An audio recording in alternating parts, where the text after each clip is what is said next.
Hi, I'm talking to Jason Mogus. He's right now coming to us from the UN Climate Summit in Copenhagen. Actually, he's been put in charge of this Fresh Air Center, which is where a lot of bloggers are coming together from around the world. Thanks so much for talking to us today. So tell us Great. what the Fresh Air Center is, how you got involved. Yeah, so the Fresh Air Center, so we're part of a campaign called the TckTckTck campaign, and it's a coalition of, we're now 250 organizations around the world. Started off with a lot of big brands you'd know, WWF International and Greenpeace and Oxfam, but we also expanded to include the Red Cross and the World Council of Churches, and we have labor organizations involved, and so it's really one of the most diverse and broad coalitions that's ever come together, and it's all around this conference, really. It's all around trying to get a fair, ambitious, and binding climate deal out of Copenhagen. So we knew, I've been running the digital stuff for all year and working with all of our partners that have really amazing campaigns, and this space is actually for two people.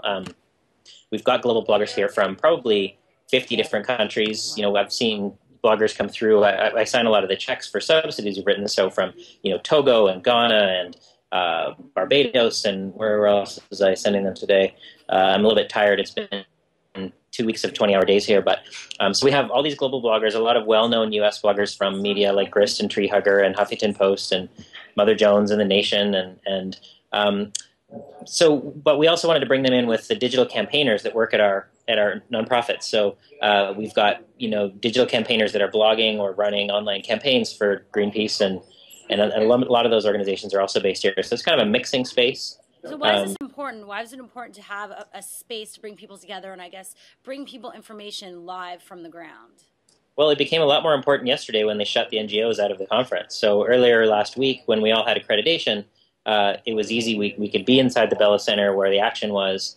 We couldn't be in the press room unless, you know, the UN has a more open than it was a year ago, but not a very kind of progressive blogger relations policy, and we've been helping them kind of develop that a little bit more, kind of open up what they think as a media source. But we needed to provide a space for those bloggers to be able to get content. So we're piping all kinds of live content in from the Bell Center every day.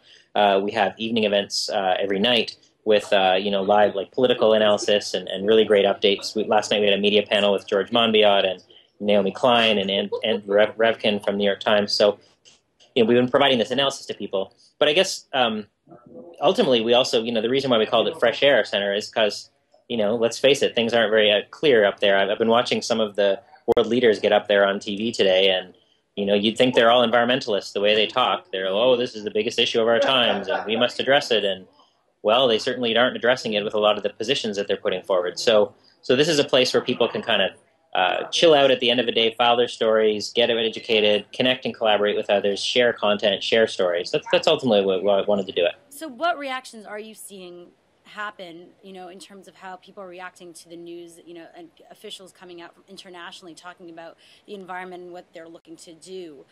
Are people seeing progression? Do we see that there's going to be some sort of positive results with this year? You know, it's been tricky. There was sort of a week there where not much happened, and it was really hard to tell what was going on, and the news was coming in a trickle, and, you know, there's always lots of energy, but it was hard to know, you know, who's saying something. Really got pretty dicey with the NGOs being, you know, huge clampdown going from 15,000 to 5,000 to now 1,000 today. So these are all people that bought plane tickets, that have hotels here, that were told they could participate in the conference and are now on the outside, including a lot of our own staff. So it's important, you know, what we're doing. So things got pretty dodgy yesterday. It looked like we were moving towards collapse, and then all of a sudden, you know, Hillary makes her announcement today of $100 billion. You know, Obama's coming, and, you know, all these heads of state are here. We had actually the top climate guy for the UN, Janos Pastor, was briefing us tonight for our evening happy hour. You know, and Kumi and I do our board chair last night. Everyone's saying maintain hope, you know, that there's still a possibility for a breakthrough. We have 24 hours to get one. Well, what is the hope? What are people hoping to get out of this? There's a big rift that's opened up between the developed world and the developing world, ultimately. And there's also a rift between countries like America and Canada and Australia that tend to have a more of a right-wing population that is you know, than the rest of the world, ultimately. And when I mean right-wing, I don't mean to say necessarily political. It's more there are huge constituencies in those countries that don't believe climate change is even real. And so the rest of the world, particularly the global south that's dealing with the impacts every day, is saying, actually, it's real. Look at my cities, look at my streets. You could say that in America, too, if you want to look at, heat waves in Chicago and Katrina and all these things happening. But so there's a couple of major rifts that are basically opening up. A number of very powerful interests are also here working just as hard as the NGOs are and with a lot more resources than we have to obviously influence the talks in a way that works for them. And we're trying to influence them in a way that we think is aligned with the science and with the needs of kind of adaptation and reality that a lot of people are experiencing in the global south. So it's very tricky here. This is not a conference about the earth. It's not a conference about, the environment. This is a conference about how we are as a humanity, how we live together, how we deal with problems we may have caused inadvertently or not, how we deal with our lifestyles and the kind of just the massive, any of the charts you look at, it's just carbon is just going like this, and the science is saying it's got to go like this, and in fact, really it's got to go like this, and it's a hockey stick and everything. So it's pretty intense here. There's a lot of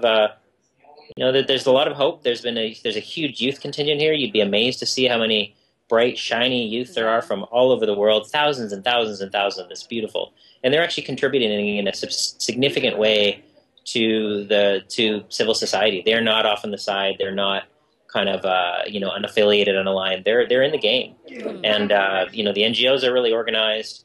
A lot of leaders want to make a deal, but there's these interests, and ultimately they are large corporate interests and energy companies. It goes back years. This isn't something you can cure overnight. We're very comfortable with the ways that our economy works, and this is it's a real, would have to cause a real shift to how we look at a lot of the things. So speaking of carbon emissions, what do you say to those critics that say, all these people coming in from around the world, basically flying and then, just putting together that tent and the heat, that you're basically going against what you're trying to, support? Well, the way I look at it is I figure the entire kind of NGO movement contributes maybe 0.001% of all global travel.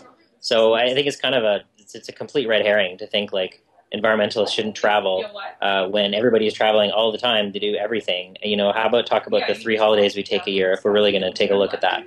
These are huge events. If we weren't here, then our voices don't get heard. So we can connect virtually like you and I are doing. But the fact is, if you look in here tonight, we had Bill McKibben in the space tonight, and the chief communications officer for the UN was here tonight. Like I said, the top climate guy for the UN.